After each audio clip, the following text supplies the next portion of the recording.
Welcome to The World Awaits. Travel tales to inspire your wanderlust. I'm Kirsty Bedford, journalist, editor and travel writer. And I'm Belinda Jackson, author, travel journalist and columnist, and we're your weekly co-hosts. Welcome back to The World Awaits. How are you all? Hi, everyone. How was your week, Belle? Oh, do you know, actually, it was a fascinating one. But before I get into that, we have a giveaway. We have 3 double passes worth $100 each to the Yarra Valley's Winter Wine Festival this weekend. So the tickets include free wine tastings at the 9 small wineries in the festival over 2 days and a souvenir tasting glass. Oh my God, get in quickly, people. So exciting. So to win a double pass, all you have to do is email us at hello@theworldawaits.au. So write that down, hello@theworldawaits.au, and tell us your favourite episode of the World Awaits podcast over the past year. And the winery weekend, like Belle said, is on this weekend, so you have to get in quick. And it's in Yarra Valley, just north of Melbourne. So tell us about your week, Belle. Well, I have been writing airline reviews for the Sydney Morning Herald and The Age. They are always so much fun to write. It's like you're reliving the airline meal. Yum, yum. And I always seem to fly economy, so we're not talking any gourmet stuff going on here. I also went to the media preview of the National Gallery of Victoria's Winter Masterpiece for 2024, which is called Pharaoh, which is showing until October.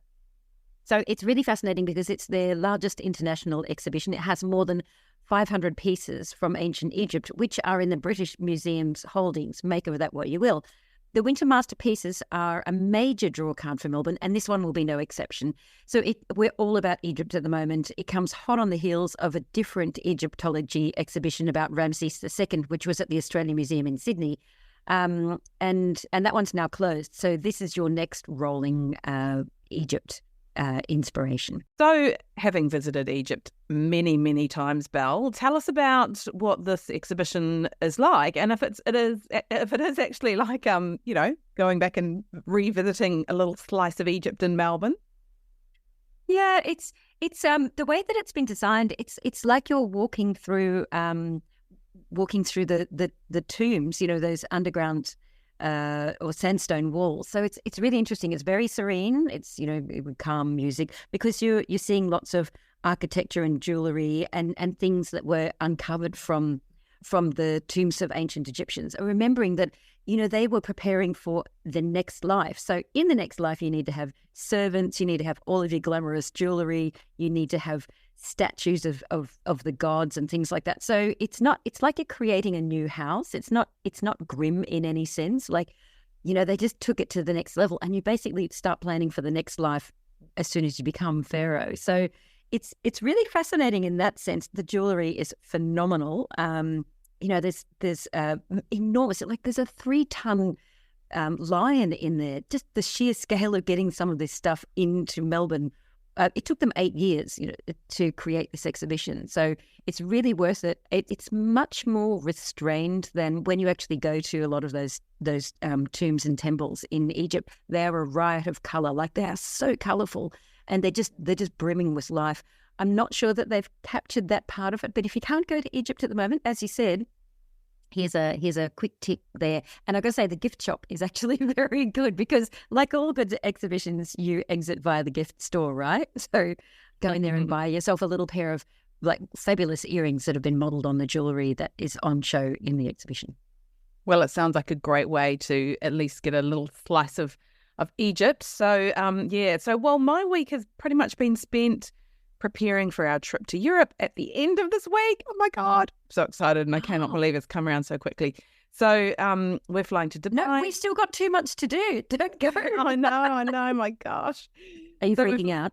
Yeah, no, actually, to be honest, it's very well organised, because not by me, but well, some of it by me. But we're flying to Dubai, then Rome and Sardinia. So the Sardinia part was actually very well organised by World Expeditions, and it's a UTRAX week-long self-guided bike around the south of the island. So I just cannot wait. As you know, I love active holidays. So for me to be going biking around an island in Italy for an entire week is just like the perfect holiday. So I'm so excited about it. So that part's been very well planned and organised, and the rest of it, I did actually plan things quite far in advance just to make sure that, because we're taking the family, that we're all sorted out and organised. So, and then we have 3 days in Barcelona before we head home. So I cannot wait, and I'll be telling you all about it when I get back.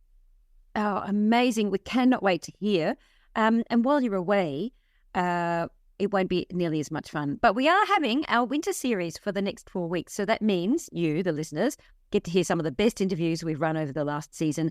And I'm bringing Alistair back. Alistair is our sound producer, and he's also entertainment reporter. And seriously, he's got a geek streak that I'm going to tap into because we're going to have a special episode on travel tech gadgets, because I love a good gadget, something that's going to make my life simpler, right, when you're traveling. Yeah, especially long haul. I definitely needed to hear about that before I left. There's so many new things coming on board too all the time. So it's something that, you can just visit time and time again, because the evolution of technology.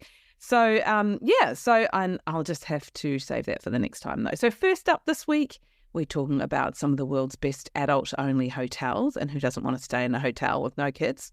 Me! I know, it creates such a different experience if you have had kids or you have never had kids. There's no, who wants to listen to the script? Mom! Or being splashed or dive bombed when you're in the pool, and the tantrums over dinner. So say no. If you've done it, you don't want to hear it again. Even if you've never done it, you never want to do it. So we went to Green Pearl for inspiration, and this is a source for sustainable hotels around the world. And they pulled out a few kid-free suggestions for you to contemplate. So they were suggesting Switzerland with the sustainable lifestyle hotel Sand at Timmendorfer Strand. So teens over 16 can stay here because you hope by that stage they know how to behave. Is that true, Kirsty? Sometimes, yeah. Sometimes it depends on the child. Yeah, that's true. But so under 16s can't stay due to the open concept of the hotel, and there's no entertainment or supervision for kids, so no kids clubs, people, and there are no extra beds in the room, so you can't sneak them in.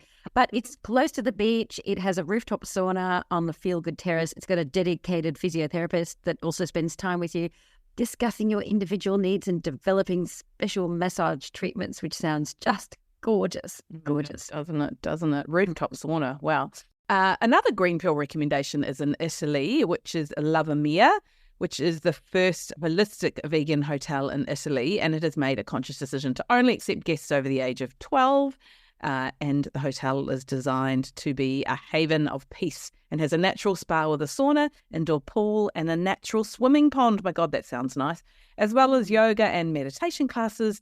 And their cuisine is also all based on local produce from the surrounding area. Well, that sounds really fascinating, doesn't it? Well, maybe if the kids are vegan and over 12, they might be better behaved. But I also really liked, there's a tree hotel. Why is that? Leaving the car or something. I don't know. Yeah, otherwise you just chuck them in the pond. The other one that I really liked was a tree hotel called My Arbor, which is built like a soft nest on stilts high above the canopy in the South Tyrol. And it kind of shows that, just because it doesn't have kids there, it doesn't mean that it has to be very serious and strict and stuff. So the habitat is not really suitable for children because, it's like these giant stilts in the forest. But it's like an enormous playground, and it's meant to be a retreat. So think sleeping as long as you like. Oh, hello to that. Breakfast until noon, which is just really civilized, Swimming after sunset, yoga sessions in the morning. There's a massage, there's Aperol Spritz because, went on holiday. Exactly. So checking into that one. And also, if you're looking for some adults-only sanctuaries here in Australia, Mr. and Mrs. Smith recommend the Interlude in Melbourne. Now, this is such a cool hotel. So it was actually formerly Melbourne's Pentridge Prison, which hosted the likes of Ned Kelly. And the 170-year-old Bluestone building has been completely transformed into a new hotel. And just a really incredible with that Bluestone building. And it's got an underground pool and gym and a wine bar with a cellar, which is hidden in the Bluestone walls. And it's also got a hatted restaurant, Northern Common. So lots of reasons to want to head there for a adults-only retreat. I know, but if the kids were naughty, you just go and lock them in jail.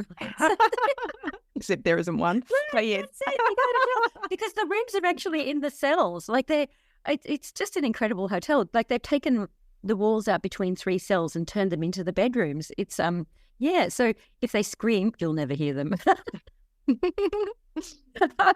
Okay, but it is an amazing concept. And if you did want to go stay with the kids, there's a Vibe hotel because it's the same owners. Right beside it, the 4-star Vibe is in the same precinct, in the same Pentridge precinct as well. So I thought that the suggestion from Mr. and Mrs. Smith of the Mullaney Lodge in the Sunshine Coast hinterland is another really great one for local adult-only retreats. It was built for a home for a couple in their 11 children in 1905. 11 children. Yeah. Can you imagine that? So built in 1905, it was a guest house until the 1940s. And the only time the kids can come is if you hire the entire property, which can sleep 14 people across the 4-bedroom and separate 3-bedroom heritage house. Otherwise, it's adults only. There's a pool, garden, stone's throw away from local cafes and some really great restaurants up there on the ridge. Yeah, beautiful. Who doesn't love the Sunshine Coast hinterland? And here's another one in Tassie, because who doesn't want to go to Tassie? The Islington in Hobart is sort of more hotel/art gallery. It's known as the Art House because it's like walking in an art gallery, and the owners have actually been collecting art for more than 40 years. And there are works there by the likes of Brett Whiteley and David Hockney. Oh, I've stayed at the Islington and I absolutely love it. It's got fabulous views of Mount Wellington. It's just so serene and beautiful. And the food is sensational because Tassie, right? Oh, amazing. And we also need to give a shout out to Longitude 131, where we've both been fortunate enough to stay. So kids over 10 can stay here, and there were no children in sight when I stayed. And it's just gorgeous. So every pavilion looks out over Uluru, and there's a pool and a spa, and the restaurant has just really exceptional food too. I just had some of the best food I think I've ever had there. And we'll put a link to all of these in the show notes so you can consider them for your next adult-only getaway. Can't wait. You're listening to The World Awaits. We'd love it if you could leave us a rating and review on your favourite podcast platform. This week, I'm chatting with chef and restaurateur, author and all-round nice guy Luke Mangan. Luke has restaurants in hotels, cruise ships, the Sydney Harbour Bridge and airports. He has an IM for his services to hospitality and has just launched his own wine brand, and we talk about how he got his start, his favourite places to travel and eat, and where you can expect to next see his restaurants. Welcome to the show, Luke. Thanks for having me. So great to have you on The World Awaits. Let's start by tell us a bit about your early days and how you actually got into the food industry. Well, I wasn't the greatest at school, and I was asked to leave at about 15. And a couple of months before that, we had the work experience option, and that was good. And I went and did 2 weeks work experience at a restaurant called Two Faces in South Yarra in Melbourne. And in the time in the 80s and 90s, that was one of the best restaurants in Australia. And I was lucky enough to be able to do that there. And then, for that whole 2 weeks of work experience, it was sort of peeling potatoes, peeling onions, taking out the garbage, sweeping the floor, et cetera, et cetera. So didn't get a lot of food preparation or chance to work with food, but learned a lot of the hard yakka. Did I enjoy it? I can't say I loved it, but it was a good experience. Then about 2 to 3 months later, I got asked to leave school because I was the worst student. I just couldn't sit still and wasn't academically applying myself. But thankfully, I went back to Two Faces and asked for an apprenticeship, and thankfully I got it. And I was at the age of 15, and I did a 4-year apprenticeship at Two Faces, and ended up staying about 5 years. And after that, I decided to go off to London at the age of 21. And work in a 3-star Michelin in London. So were you inspired by, did you like food? Did you like cooking? Is it in your family? Is it in your history, your parents or grandparents? Well, Mum was a great cook. I'm from a family of 7 boys and I'm the youngest. And Mum was always cooking, obviously, and very middle-class family. We'd wake up to Mum in the morning, the waft of a chicken stock being strained, or some bread being made or cakes being made. And every time we got home from school, there was a different cake on the table for us to snack on. So Mum and I used to start making bread and ice cakes and things like that. So I got into it that way. But it did, for my full apprenticeship, I didn't really enjoy it as much because I didn't really get to cook until I was in about my third year apprenticeship, which traditionally European kitchens, strict kitchens are quite like that, but it's a different story nowadays. Gosh, what a great start, and how funny that you didn't even really enjoy it, and look at you now. So, what did you then tell us a little about what you then went on to do? How and where did the motivation then come to make that shift from working for someone else to then deciding, hey, I'm going to give this a crack myself? Well, after my apprenticeship at Two Faces, we had a very famous chef come to Australia to promote his cookbook. His name was Michel Roux from the Waterside Inn in Bray in London. And that's the first time I met Michel Roux to release his first book, which was amazing. So when my apprenticeship was finishing, I decided to write to him, and we wrote letters in those days, and wrote a letter to him and said I was I wanted to come to London. I wanted to come to work at the Waterside Inn. And probably about, 2 months later, I got a response back saying, thanks for your letter, but sadly, it's a 2-year wait list for chefs wanting to work in his kitchen, which was true. And I was a bit gutted by that response, and then spoke to Mum about it, and she said, look, why don't we just ring the restaurant? So one night, I think it was about 10:30, 11 at night, I rang the Waterside Inn, asked to be put through to the kitchen, which was in the morning their time, and Michel Roux actually answered the phone, which was great. And I said, hi, I'm Luke Mangan. I sent you a letter and said, coming to work with you, et cetera, et cetera. And he said, the letter stays the same, that we've still got a 2-year wait list. We can't help you. So I was a bit gutted, but something made me say, what if I come work a month without pay? And if I'm any good, you give me a job. And he said, we'll see you in a month. So I got the job. Wow. And I worked a month without pay, and thankfully got a job after that. And I think I stayed about 3 years in a 3-star Michelin restaurant, which was an incredible experience. And my first day, my 21st birthday, I'll never forget, I started at 7 a.m. and finished at 1 a.m. And back in those days, 5-6 days a week, you that's how you worked. And obviously that's not how the industry works now. But for me, that was a complete learning curve and a great experience. And then, from there, I went to do different things. And then when I got back to Australia, I had 3 jobs in a row that the restaurants went broke. 3 jobs in a row, and every restaurant went broke, and they're all in Melbourne.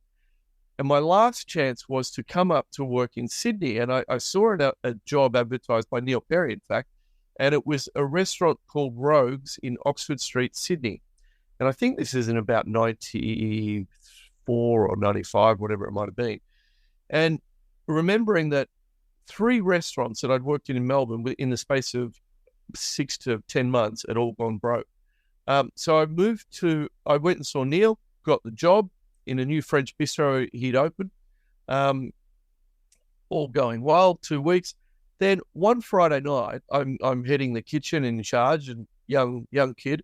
A gentleman walks into the kitchen, very well dressed in a suit, walked in and said, who cooked dinner? And the worst thing came to my mind was, he didn't like it, or, it was worse. But I said, put my hand up, and I said, that was me. And he goes, well, that's one of the best meals I've had in Sydney in years. And he gave me his card and said, if you ever need anything in Sydney, give me a call. So the next day, I'm walking to work at this French bistro, Rogues, in Oxford Street, and I see all the staff outside the door, and I get closer and closer, and the restaurant's been padlocked up. It went broke as well. Oh, no. So I didn't know what to do. That's the 4th restaurant in probably 12 months that we've gone broke. And I'm thinking, I don't want to continue cooking. This is too hard and blah, blah, blah. Anyway, so what do? I go back home and I find that gentleman's card. And that gentleman was Mr. John Hems from Maryvale, who was the father of Justin Hems, who runs Maryvale. So I rang John and explained what happened. And he said, well, this is great. We're opening a new restaurant bar complex called Hotel CBD on the corner of King and York Street in Sydney. And you can be the head chef there. I go, oh, what? That's cool. Anyway, so, 6 to 8 months went on. He put me in one of his restaurants just to tie me over until the building was finished. And I had to push him a bit to make sure I'd got the job, because he wasn't, I'm sure he was looking around as well. He was a very shrewd businessman, but a lovely guy. Anyway, we eventually ended up, he picked me. I was 24 or 25, and I was head chef of CBD. And I was there for 4 years, and that really gave me, he was a great boss, taught me a lot on the business side of restaurants, where I was confident about the food side because of my training. So that was fantastic. And about 4 or 5 years after that, I decided to open my own restaurant, and that was called Salt in Darlinghurst. And I opened that in February 1999. Wow.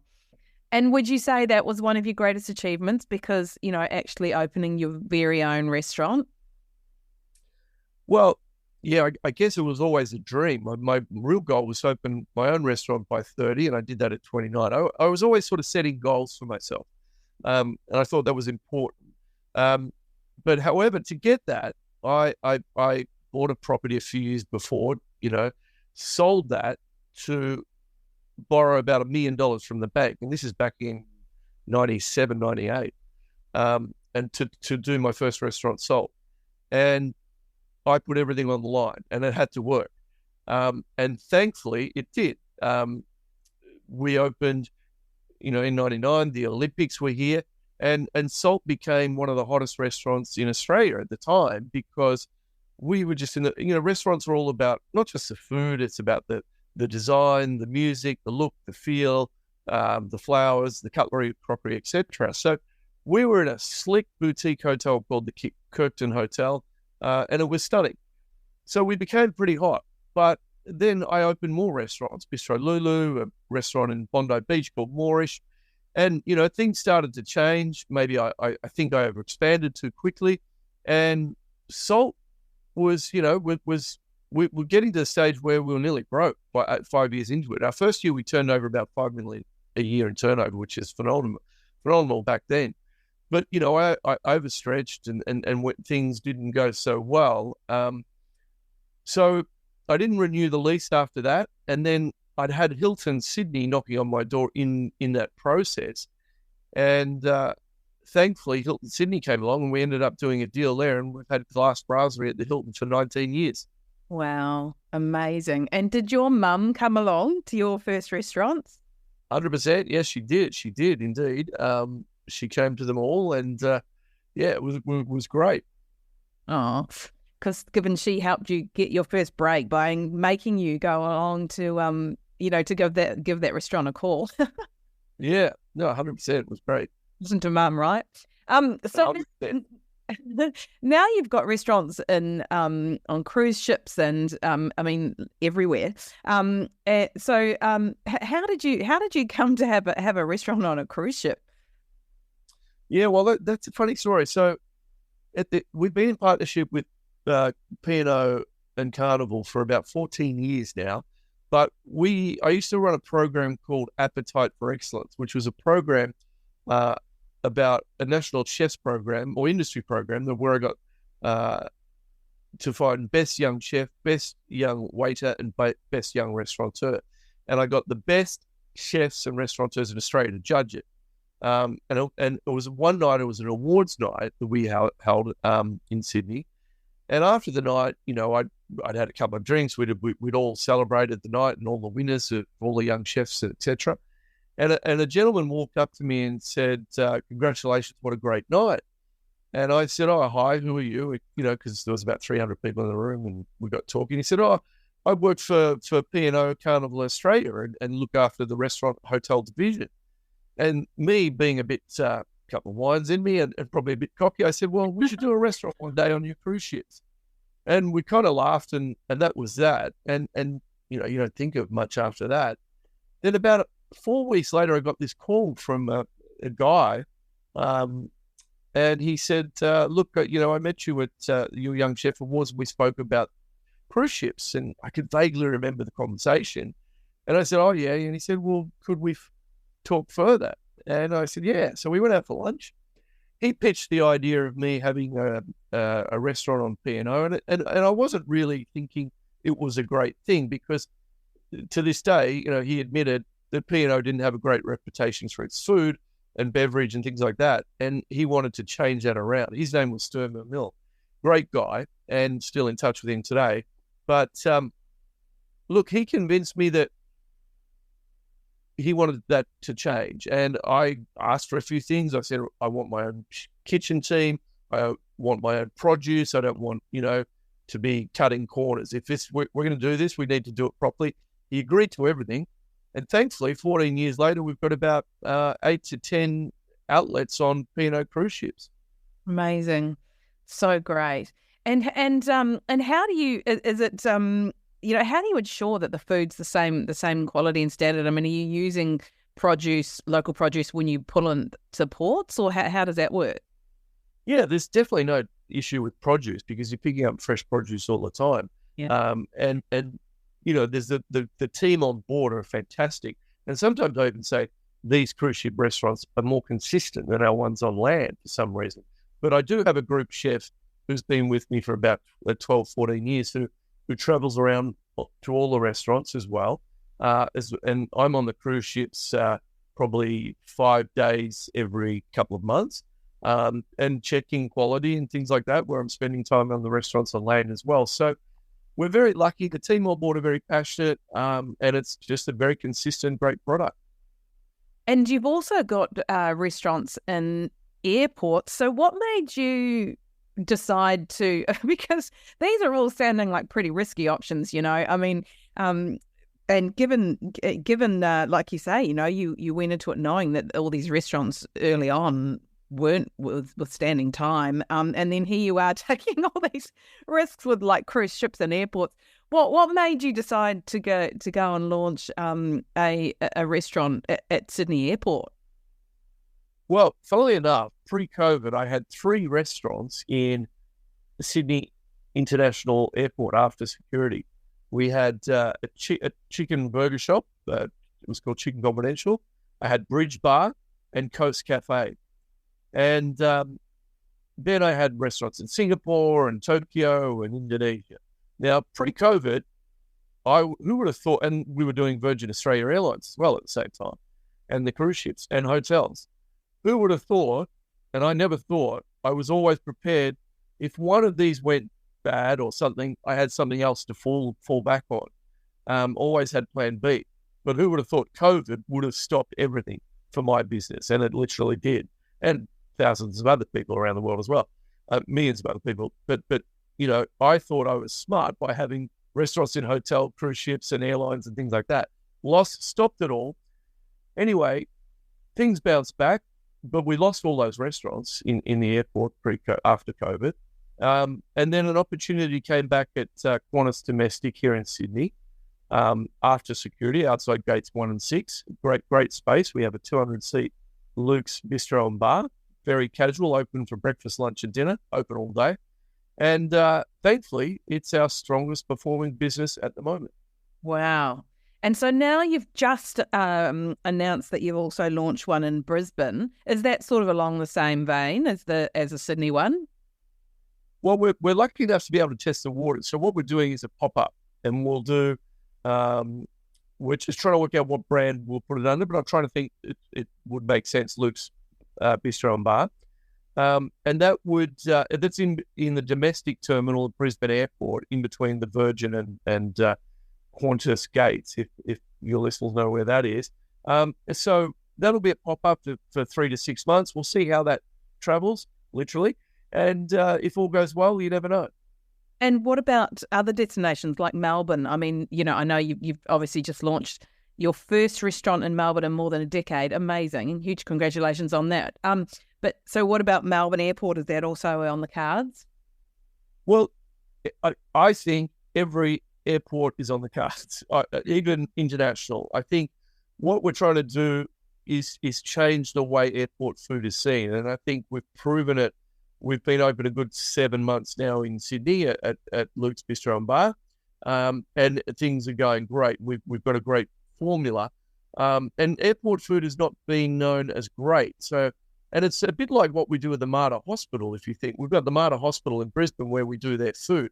My goal with hospital food, for example, is to try and get as we know, hospital food is not great. And this is why I went into it. If we can change the way hospitals think and feed people in hospital when they're not well to using fresh and better, healthier produce and better food, it's one small step, right, to change the way this works. So it's a bit like the hospital food that I'd like to change the way airport food is. Yeah, amazing. I mean, Melbourne doesn't do we have got some great restaurants at Melbourne Airport, but like you were saying to me once before, a lot of the US and the UK seem to do it really well, and here we don't, and it's really expensive for what you get typically at airports. Yeah, I mean, look, they've been doing in the US and the UK. I mean, they've been doing good things in airports, but the problem is with airports is the airport rent is quite high. So generally, restaurants or bars and things at airports are going to be a little bit more expensive for that purpose. But there's no reason we can't give good quality food in that environment. Yes. And I love that you're looking at hospitals too. Gosh, who hasn't, had a bad experience with food in hospitals? That's for sure. Yeah. So let's. I'm sure most people are dying to know some of your favourite places, things to eat, and places to go for food. So what's your favourite destination for food? Well, I love French food. I love Japanese food. I love Italian food. So I've just come back from Tokyo, which was great. We were over there doing a Australian food and wine promotion, showcasing everything great about Australian food and wine. And that gave me more opportunity to eat great Japanese restaurants. I just recently opened a great restaurant here in Sydney called Luke's, which is a Japanese and French influence restaurant. Every dish has a Japanese food influence and French influence on it. Every cocktail has a Japanese liqueur or French liqueur in it. And it's a bit more casual, a bit more vibey, bar friendly. So I go to France every year. I'm very lucky to be able to travel, and I go to Italy a lot. So I just love great fresh produce and simple food. Yeah. And what's your favourite food when you go to Italy? What sort of dishes do you go for? Well, look, there's a little place in between Capri and Positano called Conca del Sogno. And it's an Italian trattoria, really, and it's right on the water. It's absolutely stunning. Very minimalistic. It's fantastic. I've been going for years.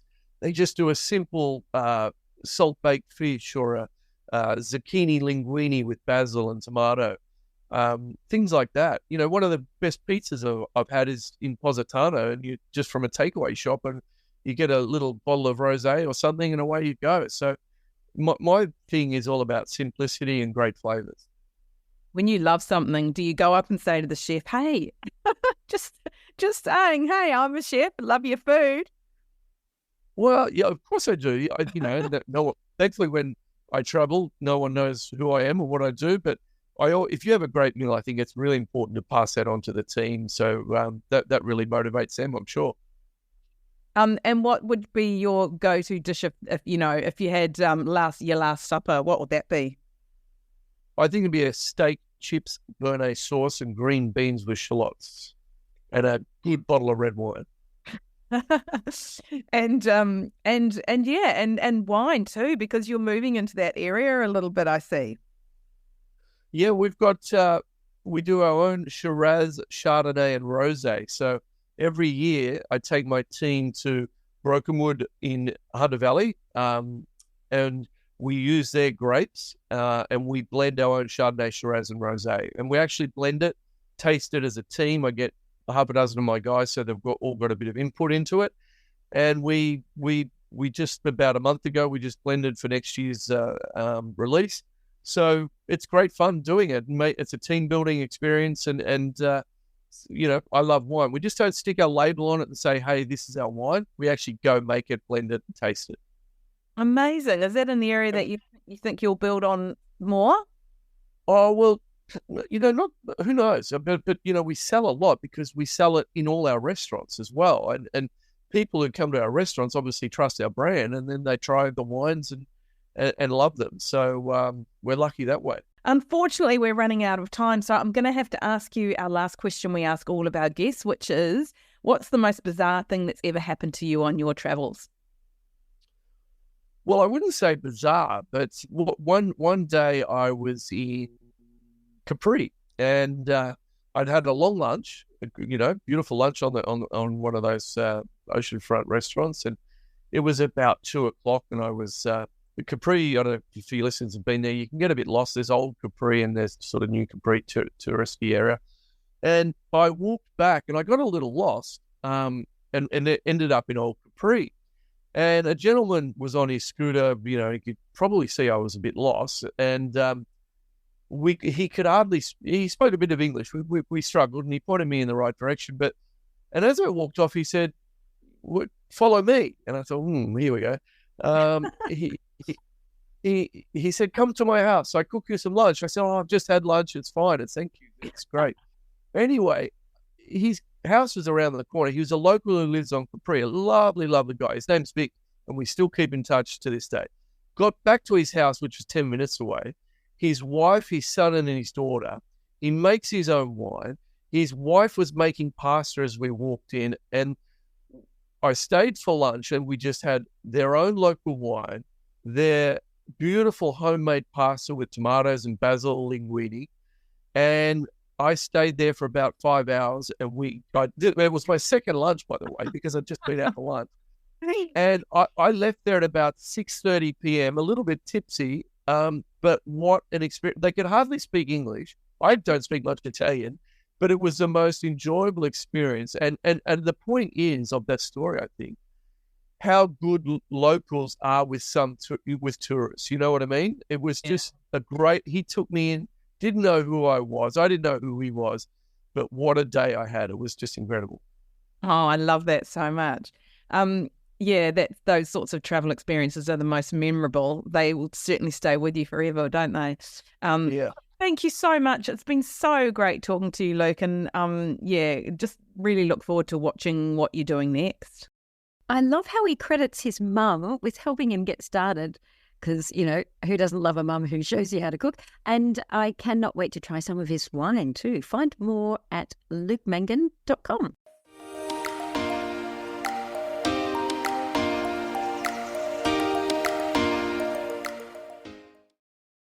Our tip this week is about how to work remotely from another country. So it comes as Google searches for digital nomad visas rose a whopping more than 1,000% increase.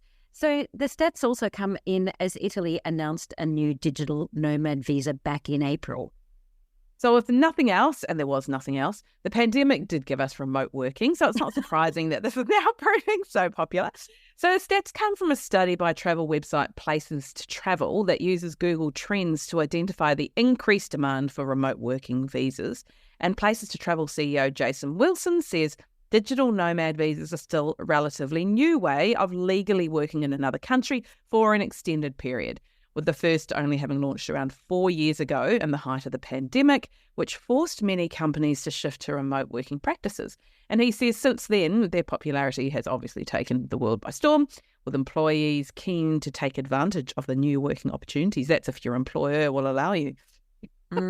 Yeah, absolutely. Yeah. Well, I don't know. I've been working remotely for years. Jason says in order to successfully gain a digital nomad visa, each country has their own specified eligibility requirements, often relating to the applicant's salary, their career and education history. So his tips all include things such as making sure you fully examine the requirements that your desired country has set in place to ensure that you fit the minimum criteria, to determine any possibility of issues during the application process. Not to mention speaking with your employer to make sure that they will permit you to work from another country and even another time zone. Yeah, and that's a good point, isn't it? Because obviously there's variable time zones. And also make sure that you research areas in your country to find the country that you want to work in, to find out exactly where you'd like to relocate to. So, for instance, there may be a place that you love, but you need to go deeper than that and find the town or the village or whatever. And for those who've never visited their chosen country, because some people want to work from somewhere they haven't even visited, go and do a lot of research into blogs and social media and online video blogs so that you really understand where you're moving to. And also look into things like rent and lifestyle costs, because you might actually think you want to move somewhere and then you get there and realize actually you can't really afford it. And the lifestyle when you're actually there, the costs aren't really relevant to your salary. So and remember, some visa applications come with a fee too. Yeah, absolutely. I think, I think working in that time zone difference is really important, because that means if you're not in the right time zone, you have to conform with the country that you're back in. So you may be sitting up all night working. So, that place that you fell in love with, as you were saying, on holiday might not be so glamorous at 4:00 every single morning too. There are about 58 countries now offering digital nomad visas. But a really obvious point that they brought up too was apply in plenty of time, because some nomad visas can be a quick turnaround, processed in a matter of weeks, but some can take months. So if it's anything like Australia's visa processes have been in the past, so be prepared to be patient until you receive your decision.